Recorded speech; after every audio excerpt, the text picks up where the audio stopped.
Hello friends, welcome to கதம்ப சமையல். இன்றைக்கி கதம்ப சமையலில் கோவக்காய் வச்சு ஒரு குருமா ரெசிபி எப்படி பண்ணுறதுன்னு பார்க்க போகிறோம். வாங்க வீடியோக்குள்ளே போயிடலாம். இது பண்ணுறதுக்கு ஒரு வானல் வச்சுக்கலாம்.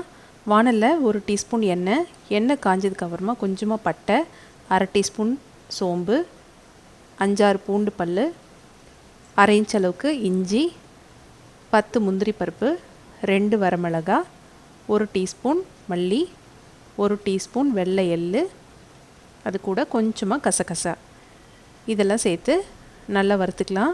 இதெல்லாம் தனித்தனியாக போடணும்னு அவசியம் இல்லை, அப்படியே ஒன்று கூட ஒன்றா போட்டு நல்லா வறுத்து எடுத்துக்கலாம். இதெல்லாம் நல்லா கொஞ்சம் கலர் மாறணும், அந்த அளவுக்கு நல்லா வறுத்துக்கோங்க. நல்லா இப்போ வறுப்பட்டுருச்சு. இதை எடுத்து தனியாக மாற்றி வச்சுட்டு நல்லா ஆற விட்டு அரைச்சிக்கலாம். இப்போ அதே வானலில் 1/2 டீஸ்பூன் எண்ணெய் கொஞ்சம் காஞ்சதுக்கப்புறமா ஃபஸ்ட்டு நம்மளோட கோவக்காவை போட்டு வதக்கிக்க போகிறோம். கோவக்காய் இந்த மாதிரி அரிஞ்சிக்கோங்க. 2 பக்கமும் நறுக்கிட்டு நம்ம எண்ணெய் கத்திரிக்காய் அறிவும் இல்லைங்களா, அந்த மாதிரி 4ஆக கீறிக்கோங்க. கீறி இந்த கோவக்காவை சேர்த்து நல்லா இந்த எண்ணெயில் ரோஸ்ட் பண்ணிக்கலாம். இது நல்லா வறுப்பட்டு வரணும். இந்த கோவக்காய் இதிலே ஒரு ஹாஃப் பாயில் ஆகிற அளவுக்கு நல்லா வதக்கிக்கணும். இந்த எண்ணெயிலே நம்ம வறுக்கிறதுனால கோவக்காய் நம்ம சாப்பிடும்போது தனியாக சாப்பிட்டாலும் சாப்பிட்றதுக்கு நல்லாயிருக்கும். பாருங்கள், இப்போ கோவக்காய் நல்லா வெந்து வந்துருச்சு. இந்த தோலெல்லாம் கொஞ்சம் சுருங்கிருக்கு. இதிலே நல்லா பாதி வெந்துருச்சு. இந்த டைமில் ஒரு 10 சின்ன வெங்காயம் கீறி வச்சுருக்கேன், அதையும் சேர்த்துக்கலாம். அது கூட ஒரு கொத்து கருவேப்பிலை போட்டு இது எல்லாத்தையுமே நல்லா வதக்கிக்கலாம்.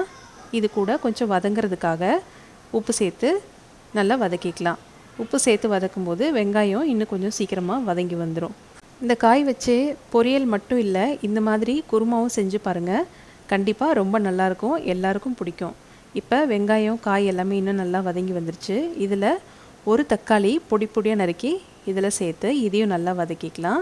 இது எல்லாமே இந்த எண்ணெயிலே நல்லா வதங்கி வரணும். தக்காளியும் நல்லா பஞ்சு போல் வதங்கி தக்காளி இருக்கிற இடம் தெரியாத அளவுக்கு நல்லா வதக்கிக்கோங்க. இந்த மாதிரி குருமா செய்கிறது சாதத்துக்கு, இட்லி, தோசை, சப்பாத்திக்கு கூட ரொம்பவே நல்லாயிருக்கும். இப்போ பாருங்கள், தக்காளி நல்லா வதங்கி வந்துருச்சு.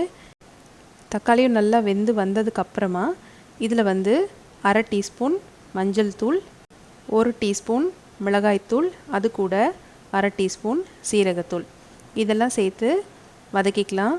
இந்த மிளகாத்தூள் போட்டு வதக்கும்போது அடுப்பை ஃபுல்லாக கம்மி பண்ணி வச்சுக்கோங்க, இல்லைன்னா மிளகாத்தூள் கருகி போயிடும்.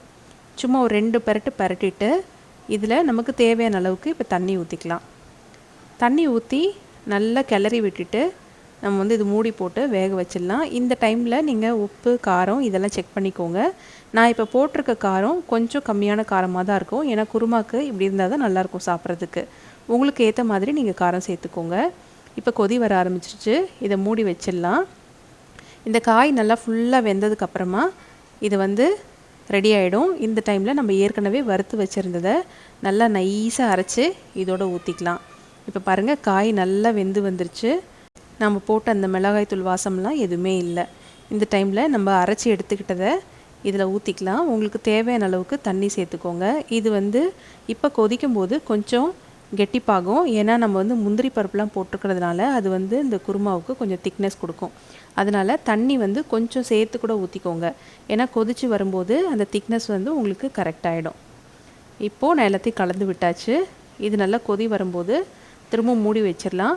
மூடி வச்சுட்டு ஒரு 3-4 நிமிஷம் வரைக்கும் மீடியம் ஃப்ளேமில் வச்சுருந்தோம்னாக்கா நம்மளோட குருமா சூப்பராக ரெடி ஆகிடும். பாருங்கள், இப்போ நான் அடுப்பு ஃபுல்லாக கம்மி பண்ணிட்டேன். நம்மளோட குருமாவும் சூப்பராக ரெடி ஆகிடுச்சு. இதில் பொடி பொடியாக நறுக்கின கொத்தமல்லி தழையை சேர்த்து அடுப்பை ஆஃப் பண்ணிடலாம். அவ்வளோதான், நம்மளோட ரொம்பவே ஈஸியான டேஸ்டியான கோவக்காய் குருமா டக்குன்னு ரெடி ஆகிடுச்சு. இந்த ரெசிபி கண்டிப்பாக நீங்களும் ட்ரை பண்ணிவிட்டு எப்படி இருக்குன்னு கமெண்ட் பண்ணுங்கள். இந்த வீடியோ உங்கள் ஃப்ரெண்ட்ஸும் பார்க்கணுன்னு நினச்சிங்கன்னா ஷேர் பண்ணுங்கள். கண்டிப்பாக இது வரைக்கும் இந்த சேனலுக்கு சப்ஸ்கிரைப் பண்ணாதவங்க மறக்காமல் சப்ஸ்கிரைப் பண்ணிவிட்டு பக்கத்தில் இருக்க பெல் பட்டனையும் ப்ரெஸ் பண்ணிக்கோங்க. தேங்க்யூ.